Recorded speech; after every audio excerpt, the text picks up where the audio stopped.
Okay, so over the last 4 weeks, we've been talking about starting over. Oh, and everybody's watching us online? I just got this great phone call from this woman back east, never been to a Unity church before. Somehow she found my talks online and had to call to thank me for my talks online. How amazing is that, huh? So everybody's watching us online. Okay, so for the last 4 weeks, we've been talking about starting over. And one of the premises that I started with that I want to continue to hold in mind is that if we tell ourselves the truth, we're starting over and over and over again more times than we've been led to believe. We used to think about that we get on a path in life and we're just kind of supposed to follow that path till we die, right? But the reality is that we are changing jobs, changing relationships, changing everything about our life more often than in any time in the history of our world. And yet, when we go through these times of starting over, many times we act like we did something wrong. Like we made a mistake, like something broke, something fell, something happened that wasn't supposed to happen. And so then we hold starting over in such a place of shame. And what if today we talk about starting over as a necessary part of your soul's journey? That you're going to complete phases, and when those phases are complete, you're going to start over. You didn't do anything wrong. You actually had a little mini graduation ceremony, but we just forgot to celebrate it, right? So over the last 4 weeks, we've talked about learning to tell yourself the truth when it's time to start over. The easiest way to move through one phase to the next is actually to tell yourself the truth. And then we talked about who am I now, and really discovering who we are now. And then we talked about where the doors are opening in your life and looking at the doors that are opening. And then we looked at last week, we looked at where's my support. And tonight we're going to look at learning to be bold again. Because for many of us, when we're looking at starting over, our expectation is, or our hope is, that we're just going to survive. If I can survive my divorce, if I can survive my bankruptcy, if I can survive this loss of my job, if I can just survive this health challenge. And we go into these situations of starting over with a benchmark that's way too low. Yes, surviving is important. But it's not really why your soul is on this planet. You did not say to God, God, I want to come into this life experience so I can survive it. True? Because does anybody survive it?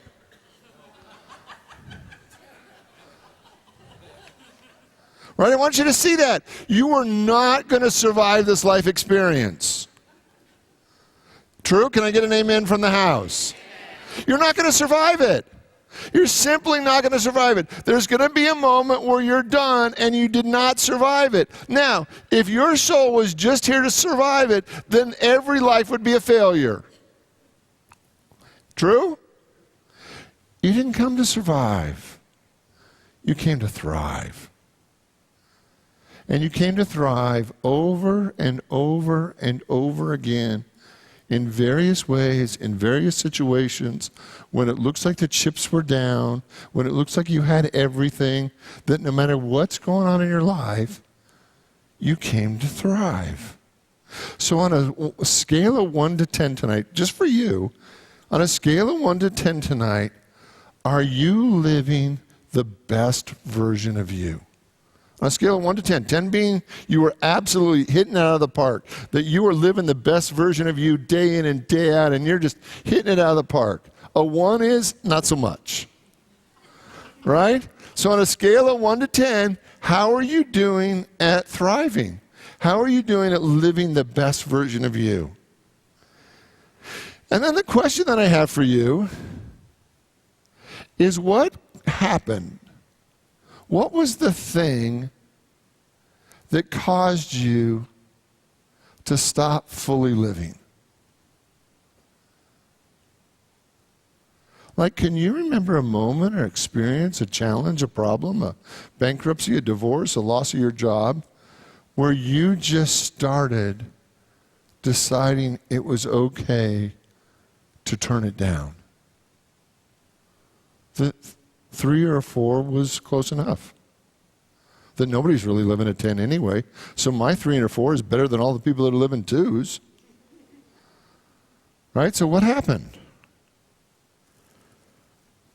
Because sometimes we turn it down for so long, the turned down version gets to be normal. And we don't even remember sometimes what it was like when we were thriving. But if you tell yourself the truth, what would it take for you to be bold again? Now, there is a difference between introverts and extroverts, right? If you want a great book on being an introvert, there's a book called Quiet. And it really defines how, in an extroverted society, how it is more difficult to be an introvert. But every one of us gets to live bold. Whether we're an introvert or an extrovert, there is a boldness in our spirit that may not be the life of the party, but you know when you're living the best version of you. Because you don't have to be an extrovert to be bold. You can do it quietly. Right? Did anybody see the 1980 movie Resurrection? You know what I'm talking about? There was a movie that came out in 1980, and it was about resurrection. It was about this woman who was in her car with her husband. The car went over the cliff. He died. She's paralyzed. But through the course of this accident, she is aware or given the gift of healing. Straight up gift of healing, where she actually realizes that she has this gift and she has some pretty significant healing. I think it's a great movie, right? And the whole movie is about this resurrection where she dies, or pretty close to it. The life that she knew definitely died. And she was born again into this healer. And what I want you to see tonight is we started this series the week after Easter. Easter, for most of us, is the story of resurrection. It's the story of dying to the old way and being reborn. And over again, we have to go through this process of resurrecting ourselves. Nature does it every year. You know, have you ever lived up north? Right? If you've ever lived up north, the way nature resurrects itself every year is no less than stunning, right? It goes from being snowy, dead, gone, right? And then within a month or 6 weeks, everything comes alive. Like everything knows that if it's going to grow, it's only got a little bit of time, so it gets after it. Right? I mean, we see things leaf out, there's green, everything's growing, everything's going, and it has 3 or 4 or 5 months of nice growing season.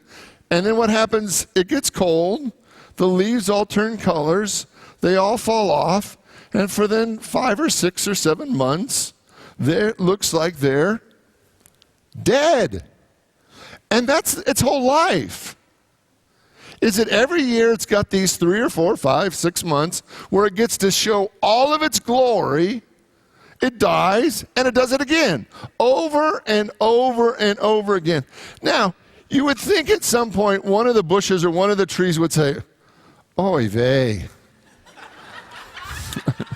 You know? We know where this is going. I'm going to give you my best shot. If I'm a hydrangea bush or whatever, I'm going to give you my best shot. I'm going to give you all I got. I'm going to green up for you. I'm going to put out these huge, big hydrangea flowers. You're going to say, oh, isn't it beautiful? Didn't my hydrangea do great this year? And I'm going to be like that for 3 or 4 months, and then everything's going to fall off. Can you imagine if everything in your life fell off every year? Can you really imagine what that would be like? You would have to have incredible self-esteem to have everything fall off and know that you were okay.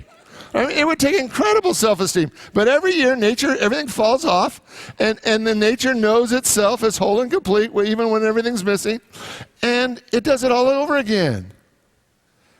And every spring, it doesn't just go through the motions, it actually thrives. What I want you to see tonight is that as spiritual being, you're going to get multiple times in this lifetime to resurrect, to be born again, as little test cases. And how you do with these really does matter. Because you can just go through the motions, or you can decide through everything, through every starting over, that you're not just going to go through the motions, but that you're going to actually thrive through every one of them. See, some souls, when they come to this planet, they actually come from a place of being wounded.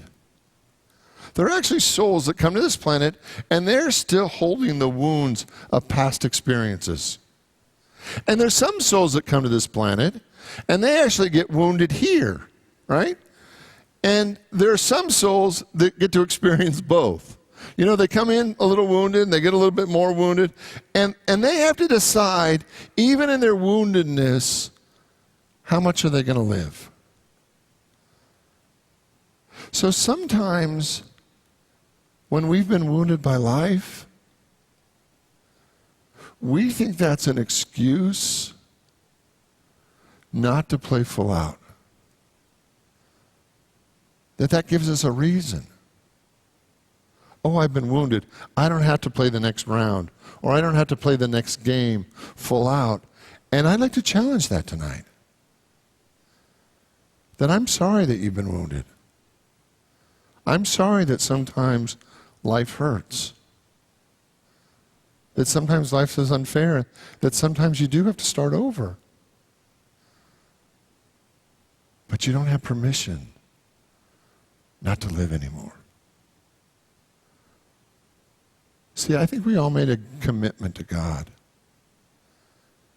That when we accepted this life, that we were really going to live it. That no matter what happened, no matter what went right, no matter what went wrong, we were going to live it. And too often, we just go through the motions. Now, do you know what the mythological phoenix bird symbolizes? I think most of us do, right? Right? The idea that this bird, this creature, out of its ashes, out of its death, is reborn.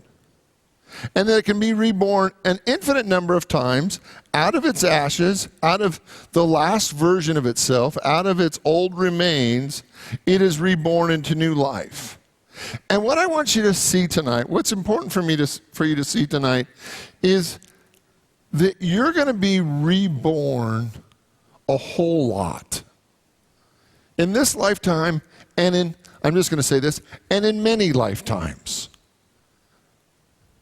And I want there to be such a deep, solid commitment in your soul that you know that you're here to live. Not to win. Not to be perfect. Not to get everything right. See, we think that if we don't get it all, if it's not all perfect, if we don't get it all right, then somehow we shouldn't try again. No, the very purpose of life is just to play it, just to live it, just to go full out, to express all that God is within you. And tonight, what if you were willing to confront that part of you that tells you just to dial it down, dial it back? Don't be all that. Don't try that hard. Don't be that fully alive. Don't be that loud. Don't be that bold. There was a woman when I stepped down from Unity Phoenix the first time, who said to me, I think she meant it as a compliment. You wore your arrogance like a crown that helped us all believe that we could do it. And it was so interesting because, you usually don't think of arrogance as like an admirable quality, right? She said, but you were so arrogant that we could do it, that we just believed that we could do it. You were so sure that we could build a new church and move here and do all the things that we did that we didn't really question it. That you literally wore your arrogance like a crown. I thought, okay. If it's going to be served to me, I might as well wear it, right? If it's mine, I'm going to wear it, and I'm going to wear it fully. And so what I want you to see tonight is, what if you're playing small? Because you failed in the past. What if your relationship didn't work, or you got demoted, or it didn't work the way you wanted it to work, and it didn't all come together, and you weren't the rock star, the superstar, the hero, the home run hitter, and so you just gave up a little bit. Tonight, would you be willing to live bold again?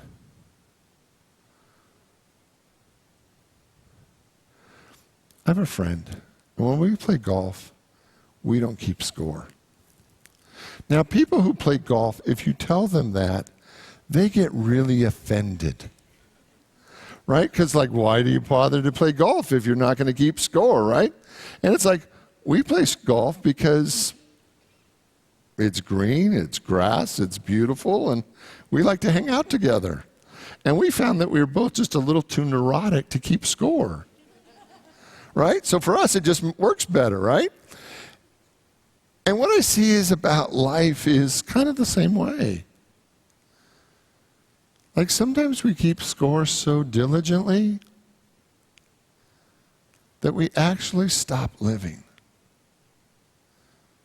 because we're so worried about the score. On your last day, do you think God cares what the score is? I think the much more important question is, when your soul is asked, did you live full out? Or did you live afraid? Did you play it safe? Or did you risk? Did you go for your passion and your pleasure and your joy? Or did you worry that it wasn't all going to work out, so you kind of covered the bets? Tonight, what would it look like? What would it feel like? What would it taste like if you were willing to live boldly again? And I've got 5 things I want to talk to you about. The first one is, if you're going to live bold again, who do you need to forgive? Because sometimes, if you've been the CEO and you're now flipping burgers, there's some forgiveness work, right? If you feel like somebody's done you wrong, cheated you, talked bad about you, whatever, there's some forgiveness work to do. And I don't think any of us can really live boldly, really live fully alive, if we're not willing to forgive. So who do you need to forgive? Maybe it's you, maybe it's somebody else, maybe it's circumstances, maybe it's the sign you were born under. I don't know what you need to forgive, but I'm going to invite you to look at who do you need to forgive so that you can live boldly. So that's number 1. Who do you need to forgive? 2, I want you to do a shame inventory. Wow, that sounds like fun, right? I want you to look at all the stuff that you have shame about in the way things ended in your life, right? All the things that you're holding shame about. I want you to do a little shame inventory, right? And I want you to really see if there's any place where you're holding shame in your life. Because over and over again, shame keeps us from living. It just does. We turn down our light, we turn down our joy. Every time we feel ashamed, we are not living the best version of ourselves. And here's what I want you to do about it. I want you to actually tell people you love and who you know love you what you're ashamed of. And I want you to do it in a very specific way. I want you to ask them, would you still love me if you knew, boom. Right? Now, I'm not talking about just everybody. If you have a friend or a family member who's never unconditionally loved you, this is not your go-to person. Right? You are not there to give them more ammo to beat you up at holidays, right? This is the people that you've prayed with, that you know have loved you, have been with you through thick and thin, and you say, I've got some stuff that I'm still holding shame about. Would you still love me if you knew? And you get to get it out. And you get to actually feel free. Because the best way to release shame is to, in somebody else's eyes, to see it in their eyes, that they still love you anyway. And if they still love you anyway, then you can actually learn to love yourself anyways. So I want you to do a shame inventory. I want you to make a list of all the things that have created shame within you, and I want you to write them down, and I want you to share them with safe, loving, generous people, right? This is not the one you take to Aunt Edna, who's critiqued everything you've ever done since the second grade, right? These are people who are walking the spiritual walk with you and just absolutely unconditionally love you. Third one, you got to find your groove again. And what I mean by that is you got to decide if you're willing to start living by joy instead of living by fear. Remember the movie, Stella Lost Her Groove, right? You've got to be willing to do what gives you profound joy. Because we don't live full out trying to avoid fear. It just never works like that. We actually have to move in the direction of our greatest joy. So what gives you joy? What gives you the most joy? Are you willing to move in that direction? 4, and it's kind of similar, but it's a little different. 4 is, am I fulfilling my purpose? Now, my purpose isn't my job. My purpose is the thing that gives me radical joy. Am I doing what I just absolutely love? Am I fulfilling my purpose? And 5, am I willing to recommit? See, one of the things that happens when people have a miss or a fall or a mistake and have to start over, there's this opportunity that they have to recommit to life again. And many times when they get divorced or when they have a problem or when there's a situation or whatever, it's like there's a part of them that says, I'm never going to fully commit again because it didn't work this time. So I'm not going to be fully committed in my job, or I'm not going to be fully committed in my finances, or I'm not going to be fully committed in my relationship because I want to have a safety out. I want to get out and not have to worry that I was fully in. But the problem with not being fully in is you can't be bold and halfway in. If you're going to be bold, you actually have to go all the way in and risk being hurt again.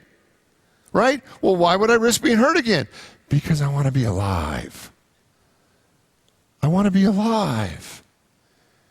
And if I never fully recommit, I'm not alive.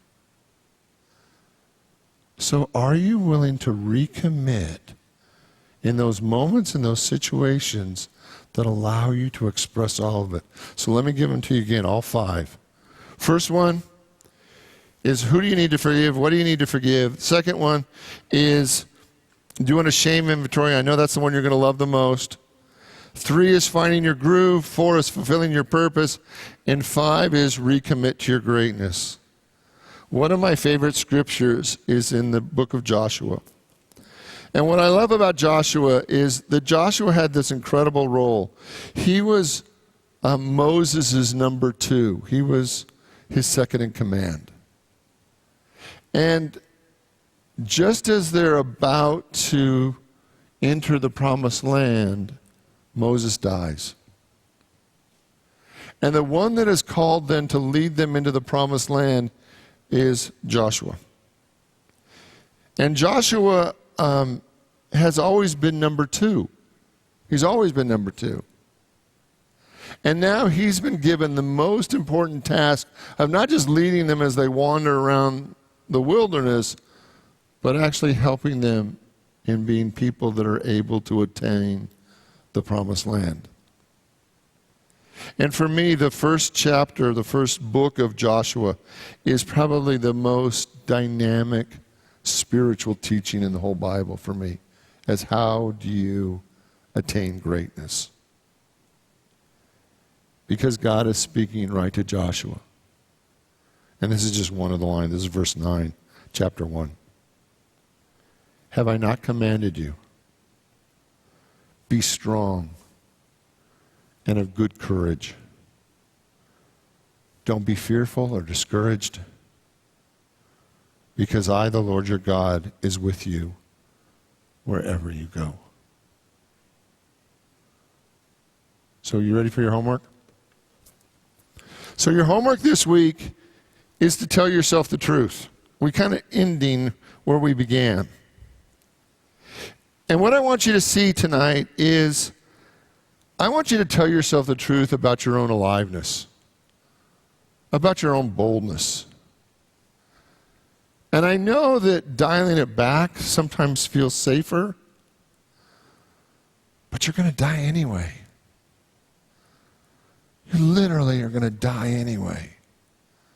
So you can either die playing full out, or you can die playing it safe, not ever really living.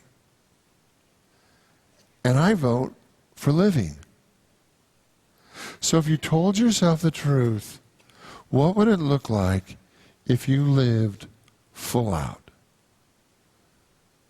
If you lived boldly? If you took chances, trusted God, loved with your full heart, fully committed to life, and lived the best version of you, what would it look like? And what are at least 3 ways, here's the other one, what are at least 3 ways you know you could live more boldly? And are you willing to do that? Because your spirit, you were created in the image and likeness of God. Nobody's keeping score. Maybe you are, but nobody's keeping score. The only question is, how much you living? And are you really living all that's within you? And that's the only question that only you can answer. You know this one. And you know if you've got more in you. I commit to being bold. Will you say that with me? I commit to being bold. Okay, so if that's the best you got, we are in so much trouble. One more time, ready? I commit to being bold. All right, why don't you wiggle around, wiggle your shoulders, wiggle your hips, wiggle around in that. I want you to say it one more time. I commit to being bold. One more time, like we really mean it, right? So I want you to kind of see one of your fears. Does everybody have a fear? And it can be anything. Fear of death, fear of whatever, right? Everybody pick a fear, right? And I want you to say to your fear, I commit to being bold. Together? I commit to being bold. Can you see your fear? Let's say it one more time. I commit to being bold. One more time, just for grins. I commit to being bold. Pray with me. And I invite you to open your mind, your heart, your soul. That there is so much within you. There is absolutely so much to being within you. that tonight we decide to live. Not to be safe, not to be right, not to be better than anyone else. We decide to live fully and completely from the glory of God that is within us. In the name and through the power of the living Christ, we give thanks, and so it is. Amen.